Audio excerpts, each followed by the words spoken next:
Good morning, everyone, and thank you for joining this webinar today. My name is Sean Courtney, and I'm the Marketing and Communications Officer at Connecting Up and TechSoup New Zealand. Our webinar today will be presented by Nathan Allington, the Marketing and Events Leader at Connecting Up and TechSoup New Zealand, providing an overview of the Google for Nonprofits program available in both Australia and New Zealand. At the end of this presentation, we will have a Q&A session. If you have a question, please type it in the question box on your webinar panel, and we'll go through them one by one. We would also like to make note of the current Microsoft Upgrade Your World Australia contest for registered not-for-profit organisations in Australia for a chance to win US $50,000 from Microsoft. For more details, visit the official Upgrade Your World Australia website, and the URL will be included in the reporting email after this webinar. That's all for me from now. I'd now like to hand over to Nathan.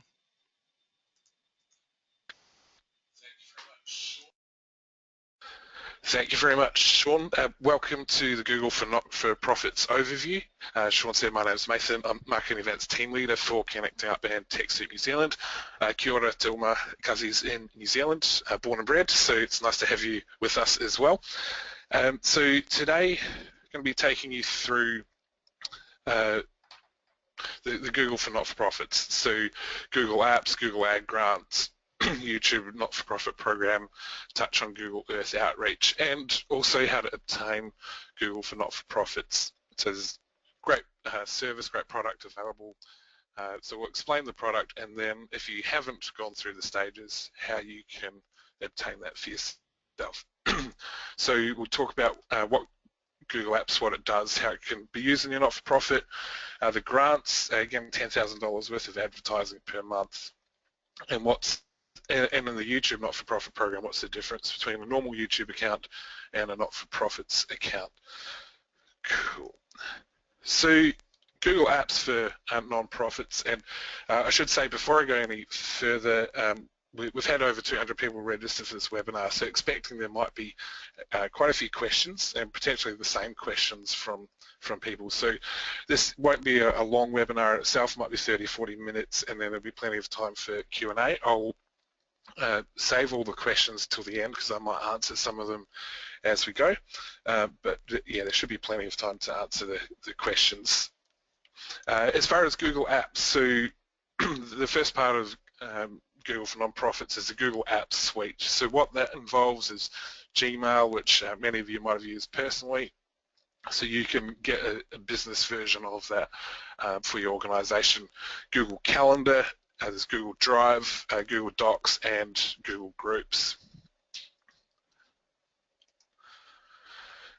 So what you can do with that is it's designed to work better with your colleagues, online collaboration. So the Google Apps, it's all online based. It can work really well if you've got people working in multiple locations, also in the same office, but there's a lot of volunteer organisations or organisations spread across multiple sites where the online collaboration can work really well, and we've had some good feedback about people using Google Apps. Personally, I've used Google Apps in a freelance capacity for a number of years, so very familiar with the product and how it all works, and then internally at Connecting Up we use the Microsoft suite, so quite familiar with both options on the market or available for your not-for-profit. So what you can do is you can store documents in the cloud, so you get 30 gigabytes of storage across Gmail and Google Drive per user. So for each individual it's 30 gigabytes of total storage. So you can access those, you can sync your documents in Google Drive to your desktop, you can have offline access if you've got other file types, and then you can edit them from anywhere at any point, and there's apps for your devices as well across the whole Google suite. So you can stay connected from anywhere, you can securely access the data anywhere, and you also get 24/7 support. And there's no hardware and no updates because it's all cloud-based. You always have the latest version, or if there's a new release of something, you'll get that all the time.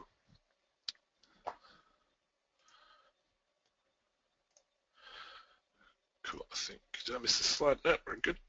And so next onto the Google Ad Grants. So with the Google Ad Grants, you can promote your organization's website through in-kind advertising, Google AdWords advertising.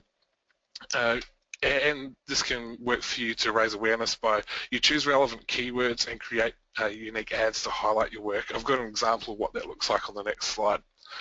Benefits of this are tracking online donations, newsletter sign-ups, volunteer registrations, and more, so you can see what's working and what's not, and then make those respective changes on your website. So to give you some details, it's in-kind advertising. It's a budget of US $10,000 per month. So that will just start again every month. So if you used it all, which is really hard to do, it'd be $120,000 for the whole year, broken up into the month amounts. There are a couple of minor conditions on it. There's a $2 maximum cost per click bidding. It's an auction system. This is just really surface level details. We're just about to finish a 6-week online course on Google AdWords and how to set that up and maximize that. There'll probably be access to those recordings after the course is finished if anybody's interested, so keep an eye on our events newsletter. We might pop that in the near future. So if you don't understand these terms of cost per click, CPC, keywords, there's a whole bunch of suites, and there's also resources from Google for the Not-for-Profits program that give you tutorials, and I've got some of those resources at the end of these slides, which you'll also get a copy of. But how it works is you target by keywords on the searches, and so when people are searching for your area or services related to the work your not-for-profit organisation does, then you can target them at that point of searching. So what we have here on the right is a screenshot of a search for charity donation, and you can see these top 3 on the left or in the middle with the little yellow ad text there. They are all ads, and they would be most likely through the Google AdWords grant, because they're all for charities there. And then on the right hand side, the list of ads as well. So it's a way of getting your organisation. Search engine optimization can be a difficult thing, so it's a way of getting your organisation in front of your potential audience when they're searching for your services or area or keywords associated with your work. So you benefit by increased visibility on google.com.au, or if you're in New Zealand, google.co.nz. And it's just for one country, so if you're an organisation that operates in both countries, you can only get it in the one country and targeting an audience from that one location. But certainly is a huge benefit to organisations, and we use it at Connecting Up, and we get a lot of clicks through using that Google AdWords grant. So certainly seeing the benefit of it for us, and highly encourage you to investigate putting that into your organisation. And I volunteer for a not-for-profit organisation as well, and looking at bringing that into the marketing strategy there to boost up the awareness of the work they do. So certainly very valuable. So a couple of resources for Google Ad Grants. There's Google Ad Grants non-profit guide. There's a link there. You'll be able to click on this when the slides get sent to you in the next couple of days.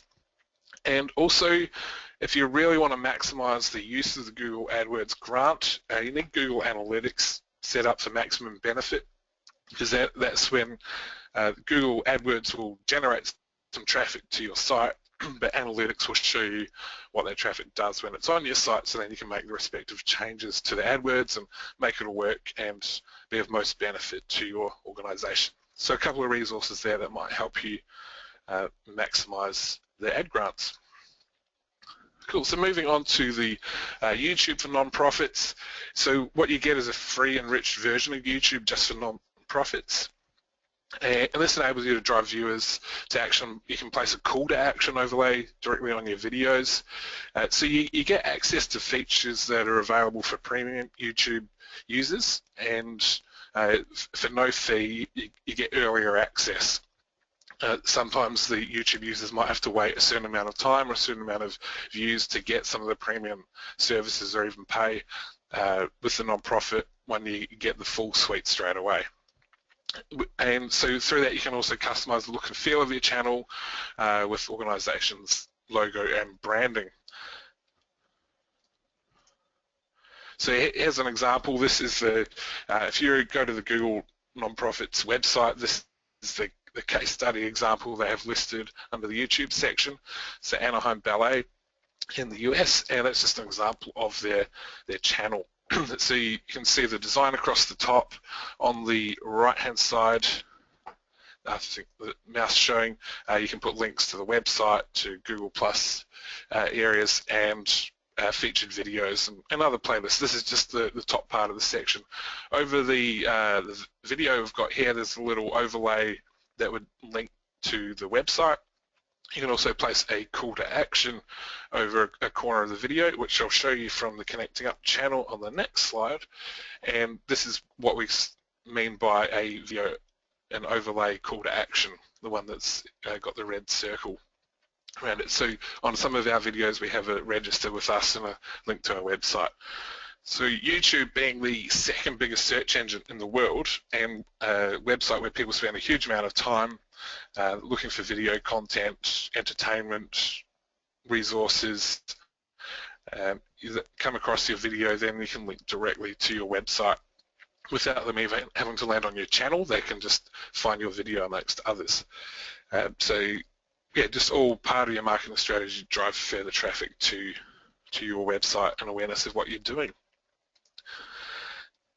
So resources for YouTube for nonprofits is the YouTube Playbook for Good. There's a link there, and YouTube for Nonprofits section, which will explain a bit more and show you what you can get. So both those links, and again, you'll get these sent out to you, so you can just click through on those. You don't need to necessarily write them down right now. Moving on to Google Earth Outreach. What you get with Google Earth Outreach is you can create a customized map of your project sites in 10 minutes with Google Maps. You can create a narrative Google Earth movie, make it available on YouTube. You can collect data with Android devices and map it. It's getting a little bit more advanced, and there's tutorials to help you to get the most out of the online tools. So you get free access to that, and so there's some extra tools that might be sort of an additional thing, but if you have need for mapping using the popular Google Maps service, then there's some extra tools through Google Earth Outreach that might benefit your organization. It might not be for everybody, but it's an additional resource that is there for you. Cool, so that's just an intro overview of Google for Nonprofits and what's available to you. As far as the process of obtaining Google for Nonprofits, in a simple 1, 2, 3, 4 steps. Firstly, if you haven't already, create your online account, your free membership on the Connecting Up or TechSoup New Zealand website. So it's just email address, password, just to get started. Once you have that free membership user account, then you need to register for the donations and discounts program, which involves filling out your organisation details. So we would validate your details, and a large number of you listening and watching the webinar at the moment probably have gone through that stage, but for those that are just new to this, fill out your organisation details, then our customer support team will validate your organisation against the respective charities or not-for-profit databases and request any extra documentation if needed. Then once all the criteria matched, you'll receive a qualification email from Connecting Up or TechSoup New Zealand, and it's at this point that you can start accessing donated discounted technology, which in this case is Google for Nonprofits. So the time between submitting all your information at step 2 and step 3 is about 2 days. 2 days turnaround. There'll be an email you'll get from our customer support team once all is processed. So once you have that user account, you'll be able to tell you're logged in, and we get a few questions about this. The easy way of telling if you can't, this screen is what you should see when you're logged into your account. If you don't see these options of validation tokens and what can I get, eligibility, just checking you are logged in by being able to see my account and log out at the top. It might seem straightforward, but we do get a few questions about that. And then once you have clicked on the My Account section, you'll be at a page that looks similar to this. The next step is, so we've validated your organization, you've got the qualification email, and then the TechSoup validation tokens highlighted or circled in red there. Next step from there is to add a new token. Just simple orange button, and then who will be using this validation token, so you fill that out. And now this doesn't have to, if you're familiar with setup, we have one contact email address as a primary one for the ordering on accounts, but the person using the validation token can be a different person. It doesn't have to be that main central contact, so you can put in a different address for this one. So he'll be using that token, fill that out, and then it'll take you to this page where you'll have an example of, and this is an example of what a validation token looks like. Now, a couple of things to note: this can only be used for 60 days. So if you don't complete the registration for Google for Not-for-Profits within the 60 days, you'll need to get a new token and refresh that. Just to also be aware, it's not an instant ping. This token, once it appears there, you might not be able to use it instantly on the Google for Not-for-Profits website. It can take, it's not an automatic ping that happens straight away that sends that code to Google.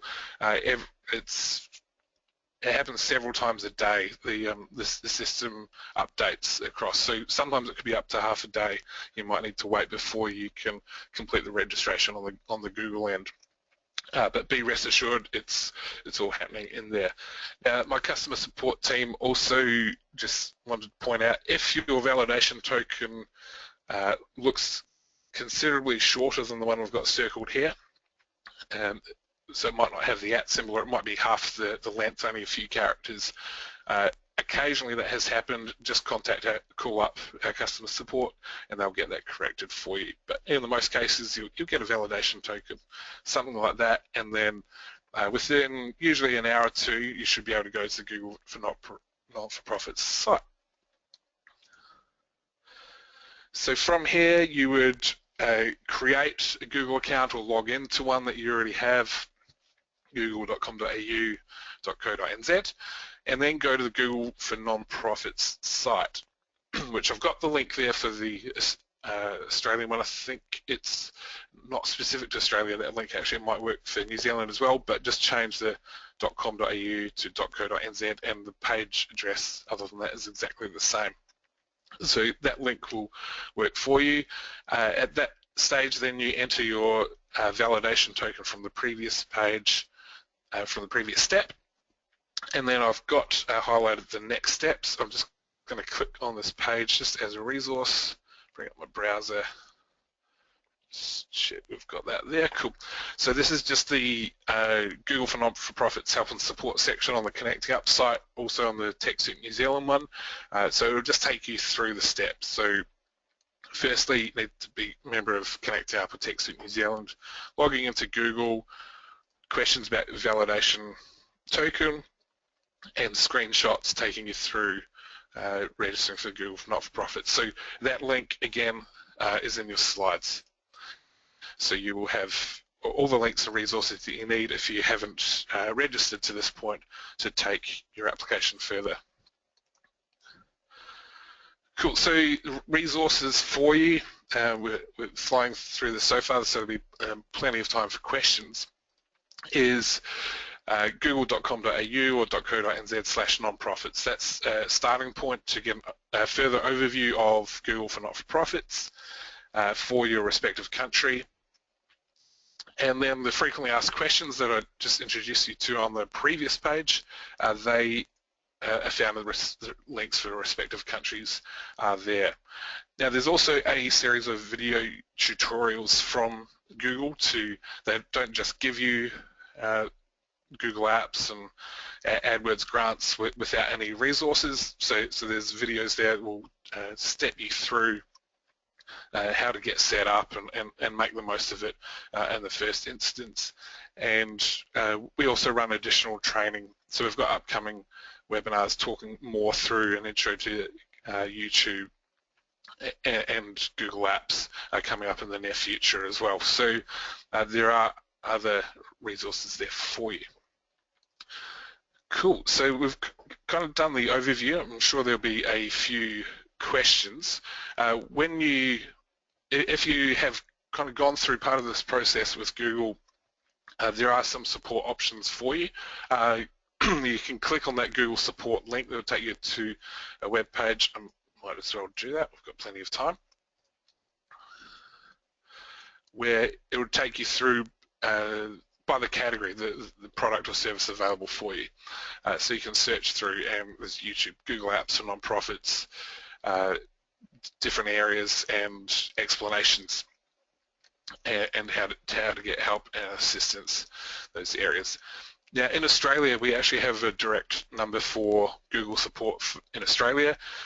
Google in New Zealand haven't provided us with that number, so apologies, we don't have a direct number there, but otherwise, if you're having issues with the validation process or your Connect Up or TechSoup New Zealand account, feel free to contact our customer support in the first instance, and then we can help you with those technical things from there.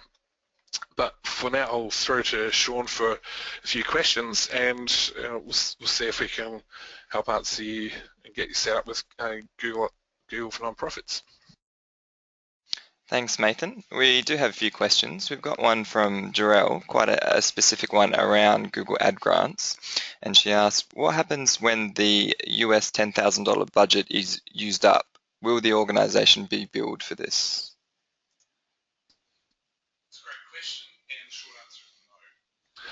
It's a great question, and the short answer is no.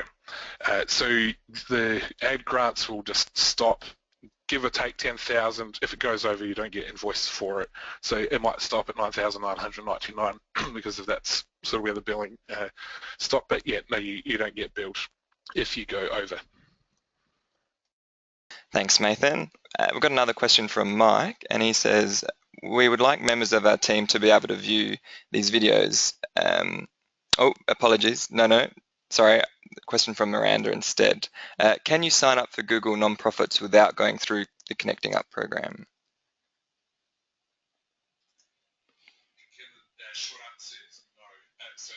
Again, the short answer is no. So as part of Google for Nonprofits program globally, through the TechSoup Global Network, because we do all the validations on behalf of Google. So if you go to the Google for Nonprofits website and try and join, I'll just throw this up here, click on join the program. It does say, are you eligible? You do need to be working through a TechSoup Global Partner, which is Connecting Up in Australia, and TechSoup New Zealand. So that's the short answer is you do need to go through Connecting Up or TechSoup New Zealand to access Google for Not-for-Profits. Thanks, Nathan.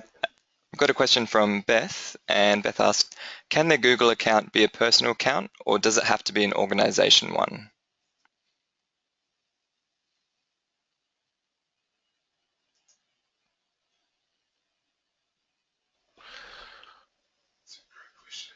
It's a great question. I'm just processing. The Google Apps creates organization ones. You can start off, you don't have to use the Google Apps. So yeah, that would be the answer, is you can start off with a personal one running through to get your ad grants. The Google Apps themselves will create official organization Google accounts that have your email address with your domain and set all of that up. So the Google Apps provides full domain email, a full suite of those business type tools. But if you just want other aspects like YouTube or ad grants, it can be the personal Google account. You may need to have a connection. Need to have a connection to your domain name for Google ad grants, but you can validate that separately. So you can start off with more of a personal Google account, and then the Google Apps is what creates the full organization email accounts hosted by Google. Thanks again, Nathan.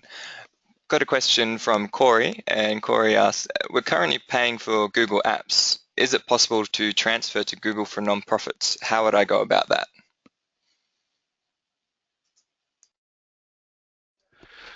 Very good question, and apologies, I was meant to include that in. So if you are paying for Google Apps currently, you can switch to the free version through Google for Not-for-Profits. So in our help and support section, let me pull up that link. I'll go back one page. So there is a link for that.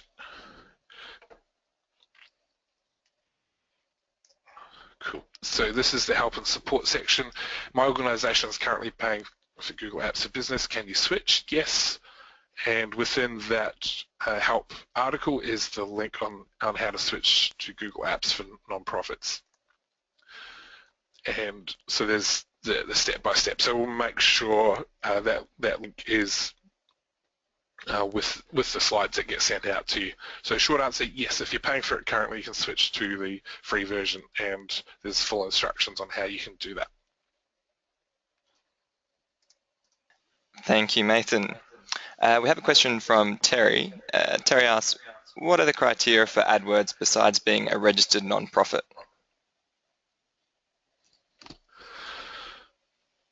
The other criteria, it needs to link to your domain name. So it can't link to another site. It can only be targeted on one country, so either Australia or New Zealand as an example. So if you operate across multiple countries, you can only target the ads in the one country. And yeah, it can only link to your site. It can't redirect to another site. So if you're working with another organisation on an event, for instance, you can't use those ads to point to their website. It would all have to go to your website in the first instance. I think that, and the $2 bid limit and the $10,000 per month, I think they're the main ones off the top of my head. So yeah, I hope I've covered that. Thanks, Nathan. Another question from Terry. Can you explain CPC?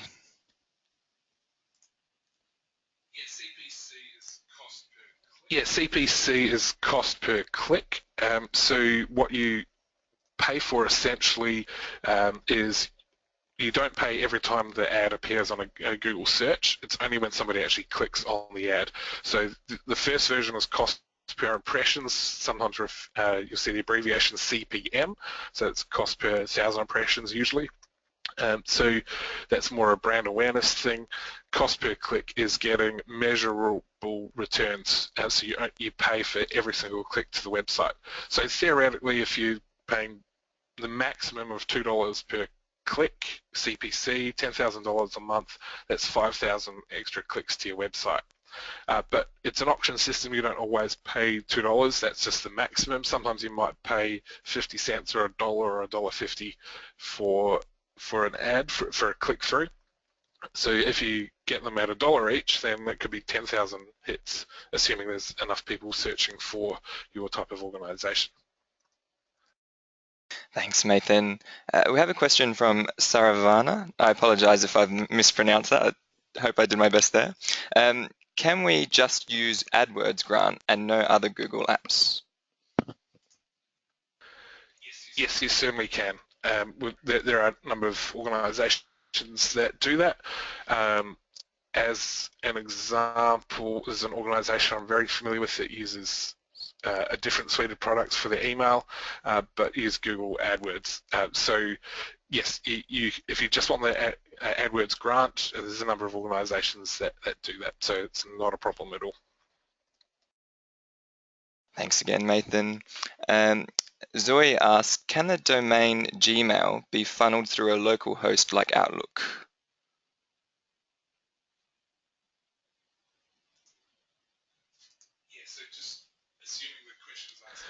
Yeah, so just assuming the question is asking if you got your email running through Google Apps, can you use a desktop application such as Outlook? You can. I've worked with it a bit over a few years. There have been a couple of sync tools available.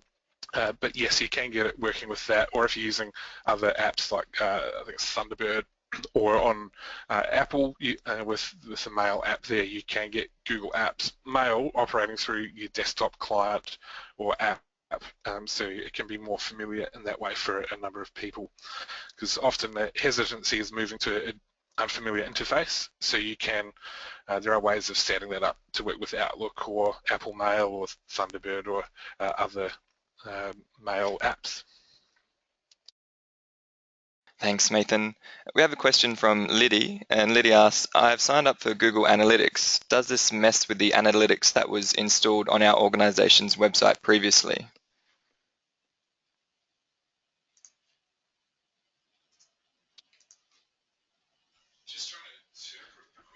I'm just trying to interpret the question already. Was it both signed up for Google Analytics and then Analytics for the organization? Is that right, Sean? Or was it Google Apps and then Analytics? So just to clarify, so they've signed up for Google Analytics and previously signed up on their website as well, but does the two conflict? Okay, I will try and answer that as best I can. If, for instance, say Google AdWords, you have created an AdWords account and then you want the AdWords grant, you do need to go through the process. There have sometimes been ways of an existing one being able to get the ad grant applied to it, but it needs to be set up in a particular way. So usually the best way for when getting something like the ad grants is to start with a new AdWords account, because it has to be configured for different region and currency setup. As far as analytics and different accounts, it's not so much of a problem, because you can share access across multiple Google accounts with analytics. For instance, within ConnectUp, we have our main master support account, and then myself and a couple of other people have access through different Google accounts, and we delegate access and admin rights for Google Analytics. So for Analytics itself, you can share access across different Google accounts, both personal and organization. AdWords, different AdWords accounts can be problematic, and what we did within ConnectUp is start a new AdWords account. So that would be the recommended way. I have seen it work, but yeah, as I say, it can be problematic. So hopefully that's answered the question. If you need any more help with that, yeah, there's the Google support one, or maybe flick us through another question for clarity, and we'll see if we can get to that. Thanks for that one, Nathan. We've got a two-part question from Mike. Perhaps I'll just ask the first one and let you answer that. Mike says, you mentioned that you use Microsoft Office 365 internally. Are you able to mention the main pros/cons of Google Apps versus Microsoft 365?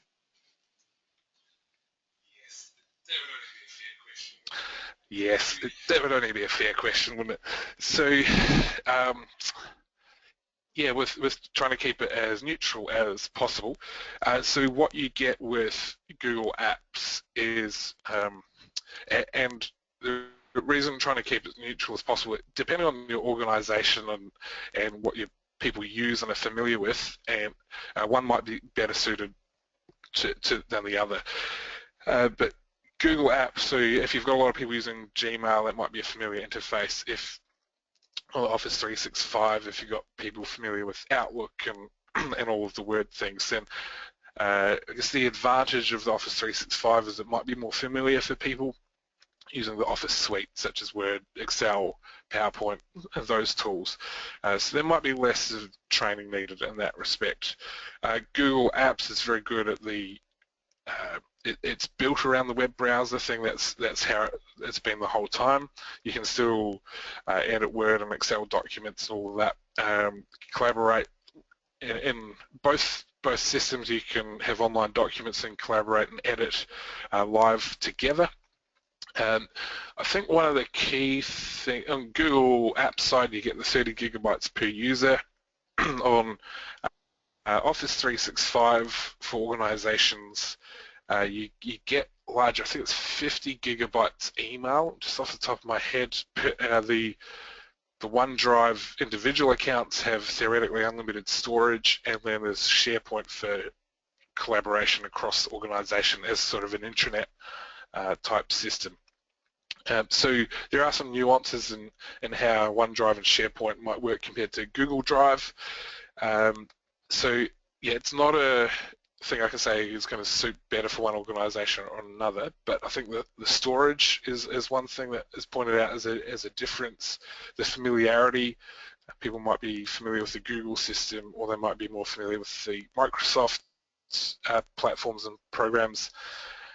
So that'd be some of the key differences, at least to think about when you're considering. And if you want further information, we do have I think we've got one coming out. It might not be till November, an intro to Office 365, but on our website we actually have free recordings of a previous webinar that you can have a look if you want to have a comparison, just to see each video and some of the features. But hopefully it's just kind of an introductory comparison of the two, trying to remain as central as possible. Thanks, Nathan. And part two of that question is quite a technical one. Mike says, Google Apps does not have a native organization-wide shared contacts setup without external systems such as an LDAP server, whereas Microsoft 365 does have this function. How do you suggest setting up shared contacts in Google Apps?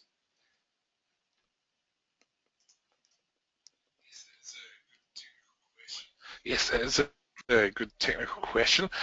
One of the things I've seen with Google Apps which works really well is the Google Apps Marketplace. I am just going to search for it while I'm talking, where there are a whole bunch of services available online that can plug into Google Apps, and I've used a few. Let's try that one. So yeah, there's a number of web-based, cloud-based systems that can integrate well. So for instance, there's a couple of CRM systems there that are cloud-based. Depending on what you're using, you can see on the right-hand side, might be a little, hopefully that zoom makes it a bit easier to read. There's integrations with MailChimp and email marketing, backup systems, shared contacts, tools. Some of these are free systems. They have ratings. It's like an online store. There's ratings and reviews. There's accounting systems that will integrate with Google Apps. So you can set up a suite of these different web apps that can talk together. There's some I've used for deferring sending of emails to, you can schedule the email to go the next morning, so you don't let people know you're working late at night and different things, or you want to have a follow-up in between. So there's a whole bunch, say admin tools, calendar and scheduling tools, yeah, shared contacts there. So all that's to say, yeah, there's a suite of online additional plugins, if you like, that will work across and have access to your Google Apps account, and that might provide some additional functionality, so you don't have to have that, I think, LDAP server, I think it was, and might suit your needs without having to have physical servers or infrastructure set up, and you can keep it all cloud and integrated in that way. So hopefully that helps, or at least points in the direction of some other things that are available. Thanks for that one, Nathan. We do have a question from Melissa with regards to ad grants, and just asking, is there a maximum per month, and does this apply to everybody?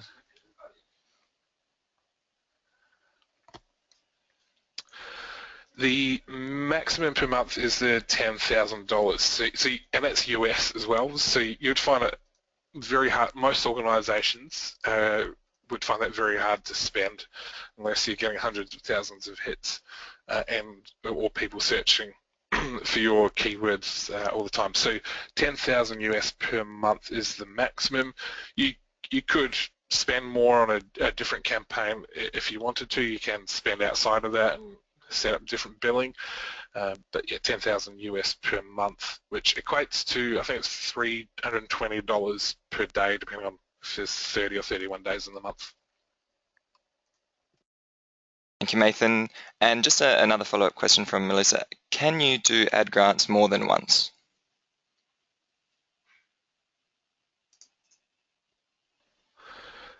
Ad grants more than once. I'm going to make a couple of assumptions in the question, doing 2 parallel ad grants, so theoretically $20,000 a month. No, for the organisation, you can only have one lot of ad grants running at the same time. What we have had with Connecting Up is, previous to the Google for Not-for-Profits coming in officially in Australia, there was a previous grant system. We had an older account that was inactive. We switched it off, and then, as mentioned before, we set up a fresh Google AdWords account for the ad grants just to make it cleaner. So historically we had something in the past, and then we did it again, so that was not parallel. So in that case it did work, but if you're trying to do it for 2 ad grants for the same organisation with the same ABN in Australia, or the same charity licence number in New Zealand, then that won't work. They would need to be different registered not-for-profit organisations with different websites pointing people to. So hopefully that answers the question. Thanks, Nathan. Another ad grants question. And this one is from Michaela, sorry. After putting through an application for Google Ad Grants, how long does it take for approval?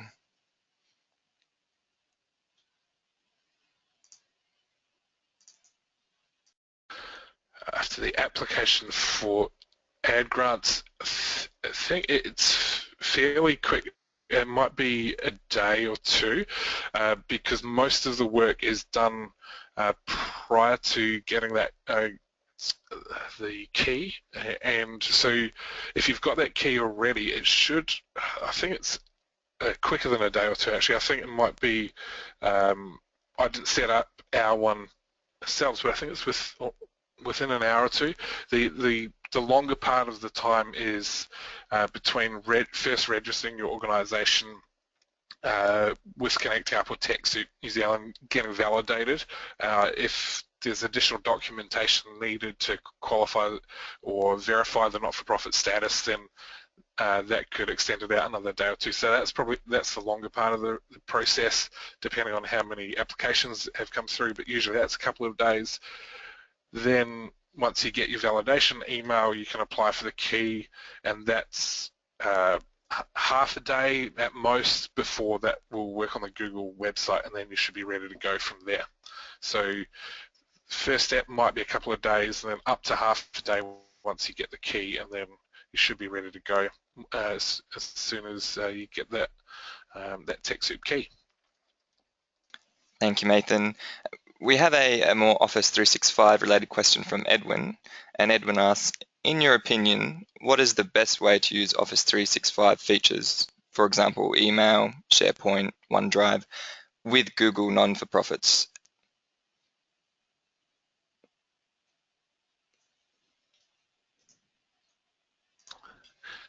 That's an interesting question. So the best way to use existing Office 365 setup and accessing some of the features of Google not-for-profits, is that what the question's getting at? Cool. So again, I'll make a couple of assumptions that you are entrenched in Office 365 that's set up. You're not planning on making a move from that, so you want the highest benefit you can get from Google for not-for-profits without changing your email platform, being Office 365. In that case, definitely Google Analytics, Google AdWords, grants, and YouTube if you've got video or looking at doing video. So the AdWords grant would be probably one of the key things with that $10,000 of free ads per month to use. And then the other tools that support that and talk together, such as Google Analytics, to track that traffic onto your website. So that's typically how we have it set up at Connecting Up. But if you are on Office 365 and considering Google Apps, there are tools that can do the migrations and in both directions. So if you're not entrenched in that system and you want to go all one way or all the other, there are migration tools available that can help in that process. But that's a bit more of an advanced conversation. Thanks for that one, Nathan.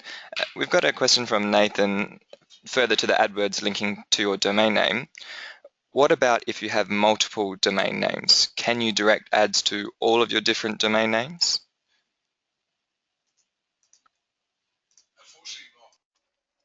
Unfortunately not just the one domain name. So as an example, we are one organisation that operates in 2 countries with 2 different domain names. So we have a different trading name of TechSoup New Zealand in New Zealand, but we only have the one grant because we've only got one office, and that's in Australia. So we can't use the AdWords in New Zealand unless we had an office and the full charity license number set up there. So yeah, it's one domain name for one organisation.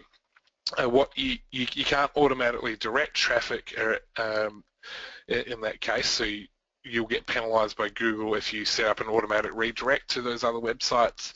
But you could have your main domain website.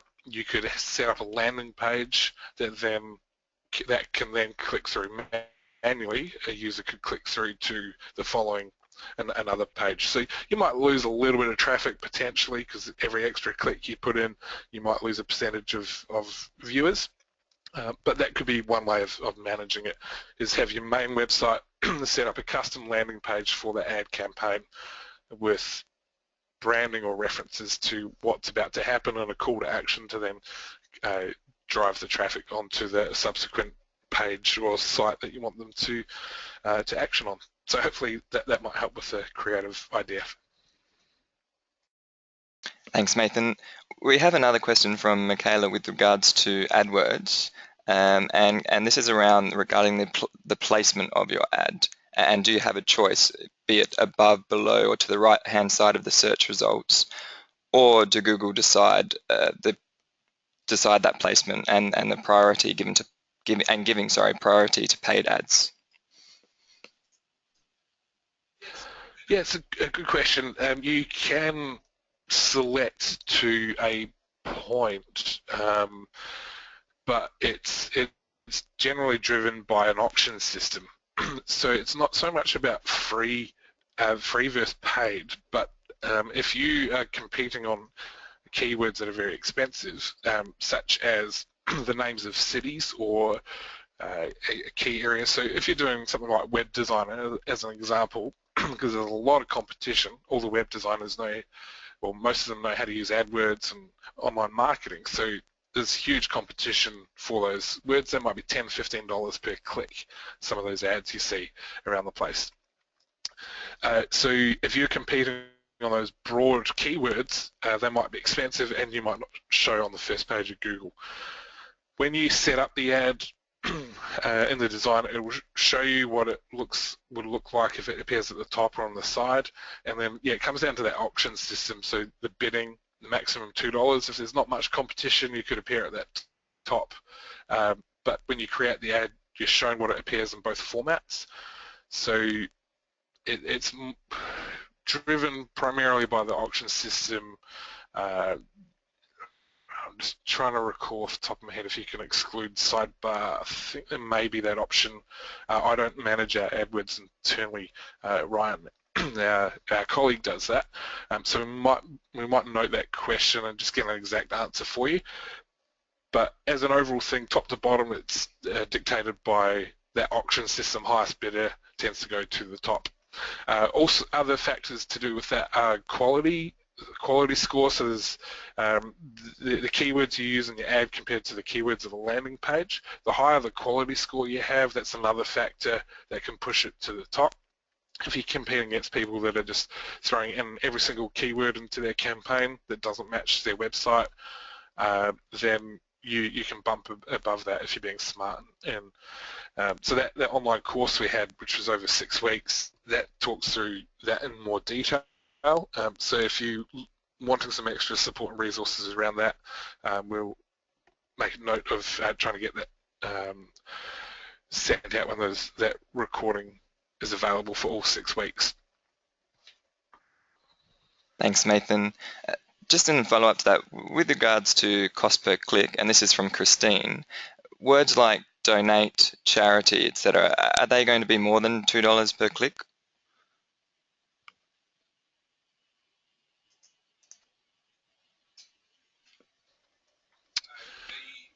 There would be high competition for them. I'm just trying, that does flag something with me in regards to specific details, in that I think asking, there might be a condition. I'll just check on an extra detailed condition on the AdWords in regards to those sort of call to action. I think donate is okay in regards to buy or sell or purchase. I think there might be a couple of restrictions. I'll check on that. But yes, if people are using those more common keywords just as a broader concept, yes, that the price for that would be higher. So then there are other factors you can do, the quality score and the keywords you're using, but you can also use exclusive keywords or excluding keywords, which are called negative ones, where you can make sure you remove other factors. So you're getting down to a niche, people looking for a particular area, so you're not targeting people in the wrong geography, wrong location, other interests. And there's a whole bunch of refinements that can happen there. You can remove plurals or multiples. So you can manage that, and with a bit of testing, and because it's donated money essentially, or in-kind advertising, there's very low risk. And we suggest running multiple parallel campaigns and ad groups within that $10,000, and then you can test one against the other and test different configurations of those keywords. So short answer is, yeah, the broad keywords by themselves, yes, could be more than the $2, but you can use other factors, more exclusive keywords or negative keywords, to refine it down to a niche, and you'll find you will come within the range to have your ads appearing. Thank you, Nathan. We've got a question from Emily with regard to Google Docs. Is there a desktop client for Google Docs, and does it work within a terminal server profile environment?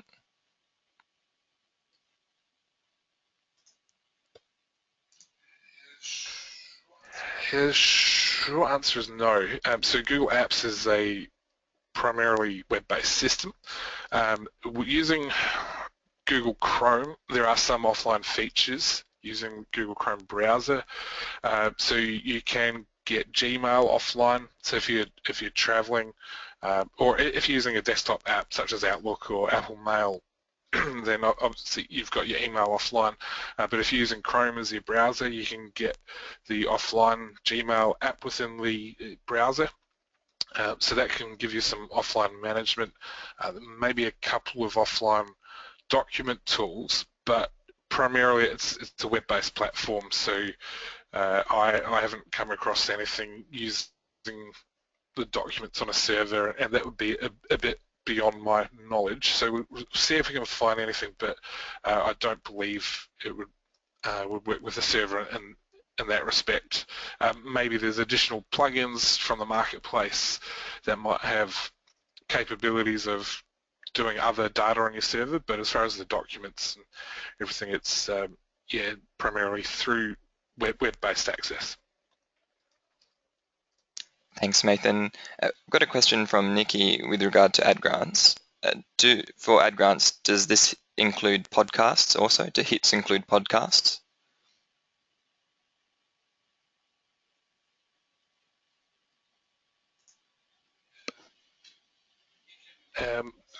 You can make assumptions you wanted to promote a podcast via the ads and Google ad grants. That's what I'm assuming you're asking. I don't see that being a problem. You just wouldn't be able to link to, assuming it's the Apple iTunes Store podcast, you wouldn't be able to link directly to that. You'd have to link to a landing page talking about the podcast, and then there could be subscription buttons or whatever you need on there. Or maybe your podcast is in a different system like SoundCloud or another platform. So you would just need to have whatever the ad is showing, it would be directing to your website with the domain name, and then direct people to the resources as necessary from there. So hopefully that answers the question for you. Thanks, Nathan. Got a question from Charlotte who asks, is Google Analytics also free as part of the overall Google for Nonprofits package?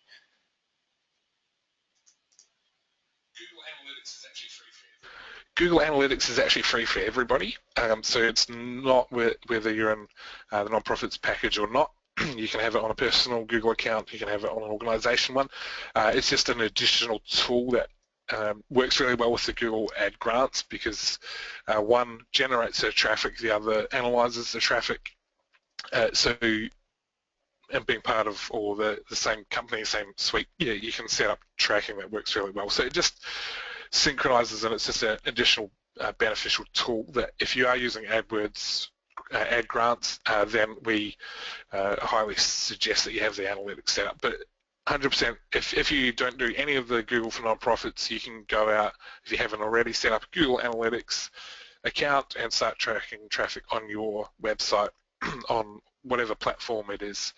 So you could do that straight away, and you don't have to be registered as a non-for-profit organisation to get any of that particular access. It's just a additional Google tool that we recommend is complementary to the non-profit suite. Thank you, Nathan. Question from Lee. Are there a limited number of grants available, or does everyone who meets the eligibility qualify? Everyone who meets the eligibility qualifies. So there's no limit. If you qualify, through Connecting Up with TechSoup New Zealand, I had a look at the eligibility yesterday. There's a handful of organisation types that might not qualify, but that would be maybe 5%, just pulling a number out. Roughly. So a majority of all organisations that qualify through Connect Up and TechSoup New Zealand, vast majority, there might only be a small handful that might not, and that's where our customer support team can help and see which categories you fit into and help you through that process. But yeah, there's no limit on the ad grants. So as a general rule, if you qualify through our donations and discounts program in Australia or New Zealand, then provided Google haven't excluded your category of organisation, there's no limit. If you fit those categories, which is, as I said, probably 95% of organisations, then you're straight in and you can start using the ad grants as soon as possible. Thanks again, Nathan. Question from Liddy. How many ads are optimal in a campaign?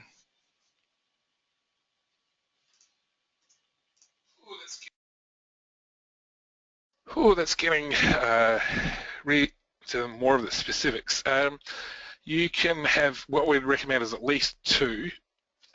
So this is kind of going into the course a little bit, but at least 2 ads, so then you can compare one to the other, potentially 3. So at a bare minimum, start with 2, so then you can do a split test, essentially compare one to the other and see which keywords or the wording is different. And then sometimes it might start with 5 or 6 and then refine down to the 2 that are getting the most traction. So the more you do, then the more research you can do and kind of refine that down. So I would start with bare minimum of 2, maybe 3 as kind of a starting point. You can do more if you want, but there's no, you can have multiple types of campaigns running at the same time, so you can be targeting different audiences, and in each of those campaigns there's different ad groups.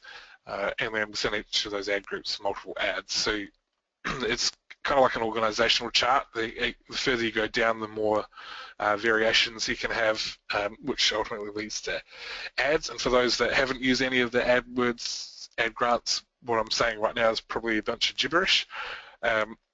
But the simple concept I'd say is try multiple ones and then refine that down, and because you'll get different click-through rates and success rates with each one, and use it as a research tool and refine that as you go through.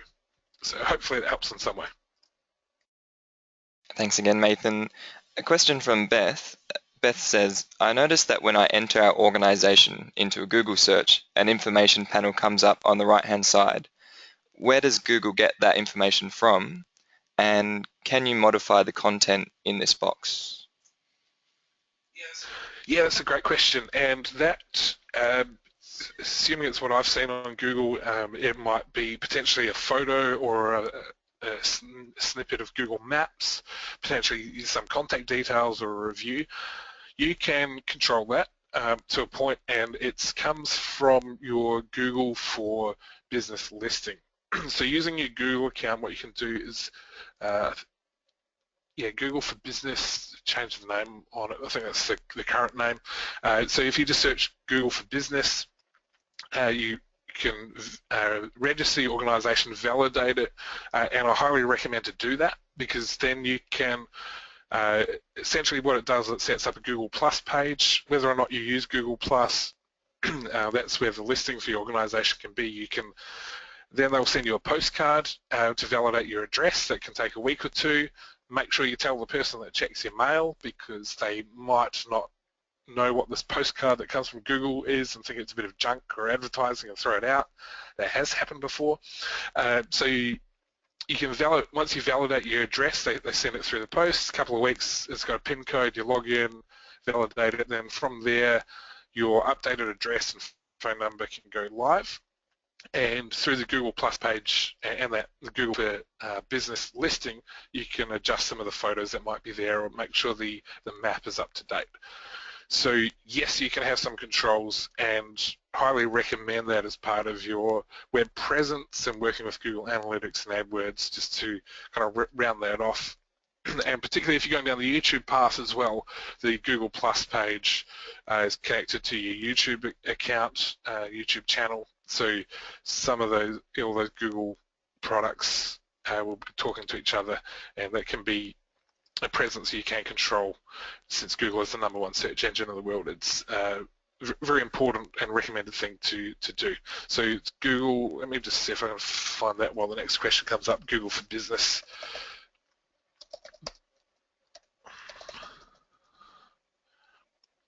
So just, Google My Business, the word wasn't quite right. So it's just google.com/business.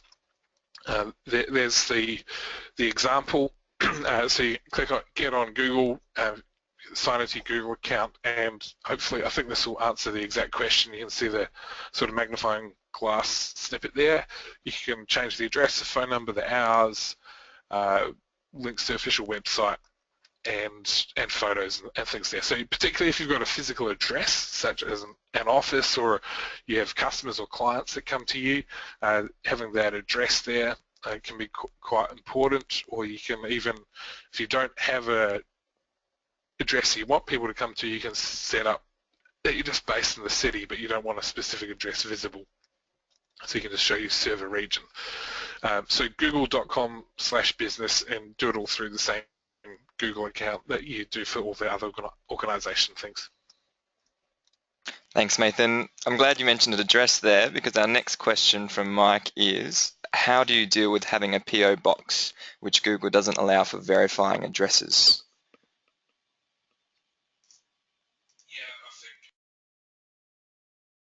Yeah, I think I've personally had to deal with that in a freelance capacity. So what you can do is, you don't have to publicize your physical address, because it might be you might be a volunteer-based organization and it's a person's home.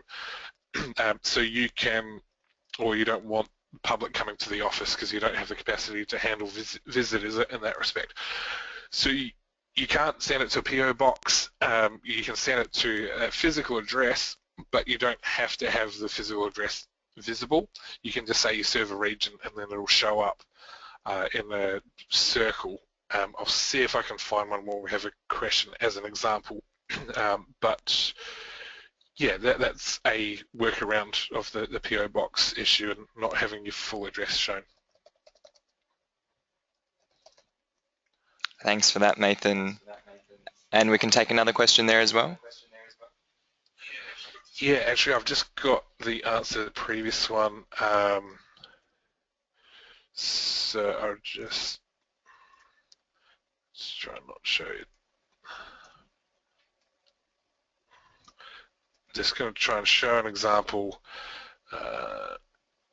just a small snippet of, so what you can see, just a small version on a screen. Don't want to necessarily show everything. In the bottom corner of the screen, you can see an example of an organisation in Adelaide, and it just shows the region, not a specific address. So that's kind of what it would look like to an end user. So hopefully that helps. But yeah, if there's another question, we can go to that one. Thanks, Nathan. Question from Zoe with regard to Google Drive and documents. She says, I currently share documents via Google Drive, so I keep local copies of documents and can use Microsoft Office tools such as Word and Excel. Will I be able to do the same with Google for nonprofits?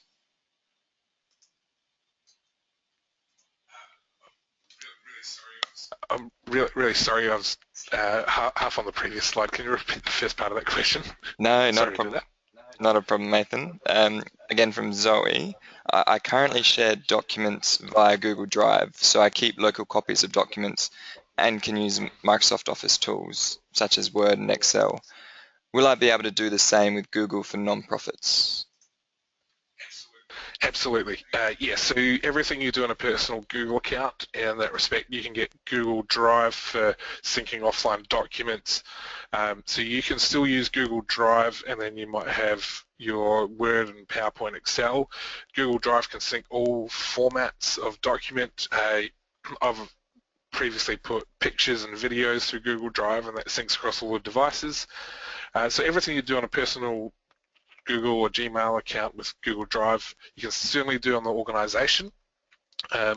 You would just need to sign in with a different Google Drive account, but you also get more storage as well, because you get 30 gigabytes per user. I think the standard on a personal Google account is 15 gigabytes at the moment, unless it's gone up. So you do get more usage, but if you're familiar with all of that at the moment, it will operate in the same way. Thanks, Nathan. And we do have a somewhat related question from Elisa, who asks, with the 30 gigabyte of storage and email per person, can this be shared as a centralized storage area? We currently use Dropbox and would seek a similar solution from Drive. Does Google Drive allow for this sharing?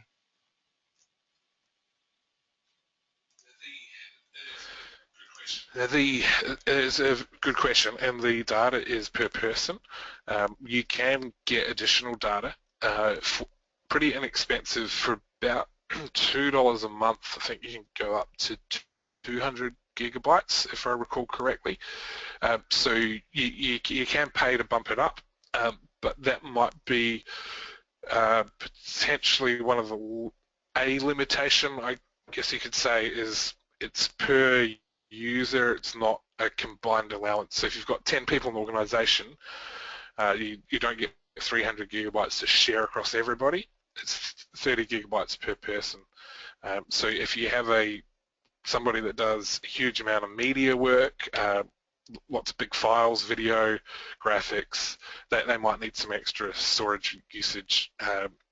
But you can do it on a per user basis as needed. So there are some additional tools or additional storage and add-ons you can use that might help in that respect. Thanks, Nathan. I've got a question from Michaela with regard to ad grants, asking how long does each approved Google ad grant last? Is it a month by month or year by year?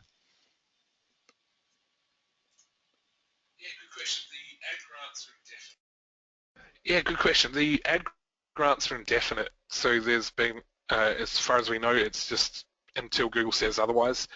So they've been around for a few years. Don't see them going anywhere in a hurry. So once you have the ad grants set up and you're using it, if you are still using it, you don't let it slide. Just the account's active. That might be the only reason, but yeah, Google haven't communicated anything in that respect, so we're just operating on as if it's an indefinite thing and planning that we'll have it for a year, 2, 3 years, yeah, for the foreseeable future. Thanks, Nathan. And a question from Liddy with regard to AdWords, and just some clarification around how can AdWords ads compete against themselves? And can you provide an example?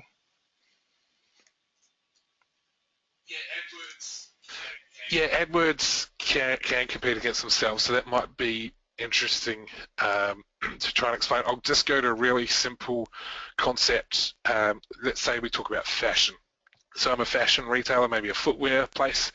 If I sell men's footwear and women's footwear, I might have 2 different campaigns running, or two different, maybe a campaign that's a seasonal thing, and then within that campaign there's ad groups, which is the next layer down, and one ad group might be for men's footwear and one might be for women's footwear. So if people are searching for footwear in my suburb, then I might have the women's and the men's ad competing against each other because they've come from 2 different ad groups, all from the one account, but they're essentially competing against each other. So that's where having more specific keywords can work to your advantage, being more beneficial, because potentially one ad could be cutting in over the other ad's territory. So it is possible for your ads to compete with each other if you just have got the same keywords and similar landing pages across different ad groups, then yes, your ads could be competing. Hopefully that example of footwear or fashion where you've got option A or option B, or men's or women's or left versus right, yeah, that might cut in on the same territory. So hopefully that explains the concept in a simpler term for you. Thank you, Nathan. Got a question from Tim from New Zealand. I'm just wondering, is it at all possible to show what the Google Earth outreach looks like?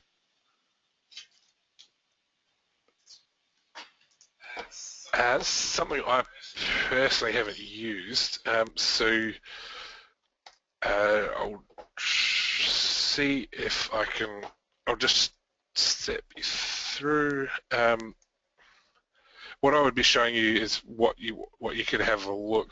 So I just recommend going to the google.com or .co.nz/nonprofits, the link that you'll get in the slides. If you go to the Our Products section, then Google Earth Outreach, and then there's a link to the site. So there's the example, the details there, and this is the link there. So there's, hopefully that's some example. I'm pretty extensive user of Google Maps myself, but as far as Google Earth Outreach, I haven't used Google Earth other than simple browsing around, just looking at the odd map just out of interest, but this would be the best starting point, and there's tutorials and video on that front page there that might give you a better insight than I can give you quickly. So hopefully that at least points you in the right direction. Thanks, Nathan. We've got another question, a question from Pip with regard to publishing your email address on your Google profile. And Pip says, how can you do that for a community website? And I'm going to make the assumption here that perhaps they don't have a physical address, because Pip says, I don't want to use my own personal address.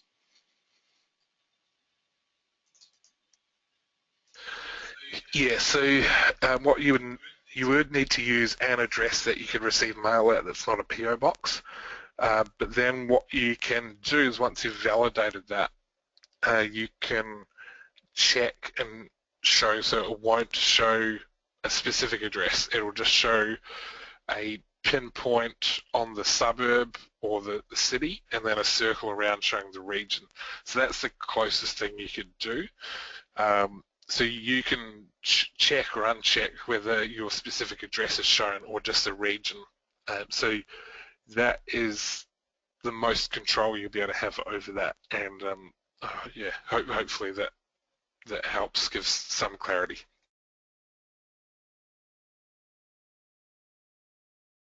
Thanks, Nathan. Just another follow-up question from Michaela with regard to the application for Google Ag Grants, and just seeking some clarification around how long it might take, because they have submitted it, but it's been more than a week. Should they be worrying at all, or will it take longer?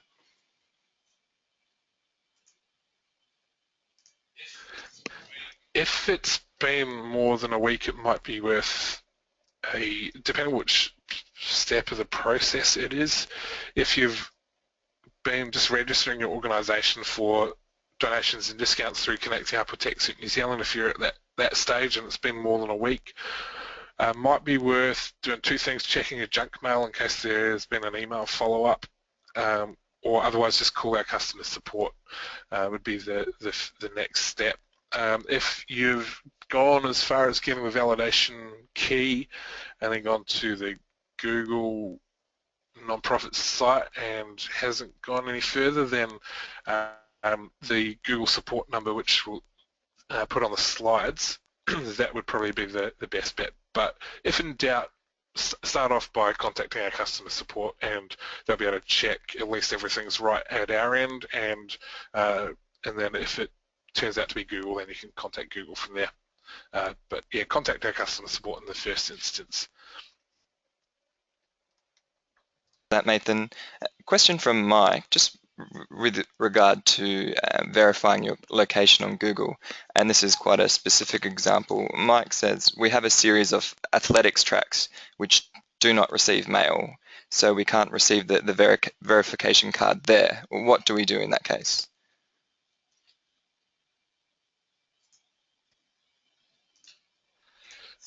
Yeah, that's a good question. I don't have an exact answer for that one. We'll see if we can find an answer, but might need to check Google My Business forums or support for that, because it sounds, yeah, we have a few questions about that. It sounds like, and organisations don't receive mail or are operating out of a home because it's a volunteer or organisation, the team is spread everywhere. So we'll see if we can find information on that, but if you don't have any way of getting mail to that address and you've got multiple locations, that is a tricky one. So I won't pretend I've got a perfect answer for that one, but we'll see if we can get something and send it out. Otherwise, I often just search Google forums and chat groups for some of those answers. So I hope there might be some answers out there for you, but we'll see if we can find something as well and send it out. Thank you, Nathan. We've had a lot of great comments coming through, but no more direct questions, it seems, at this point in time.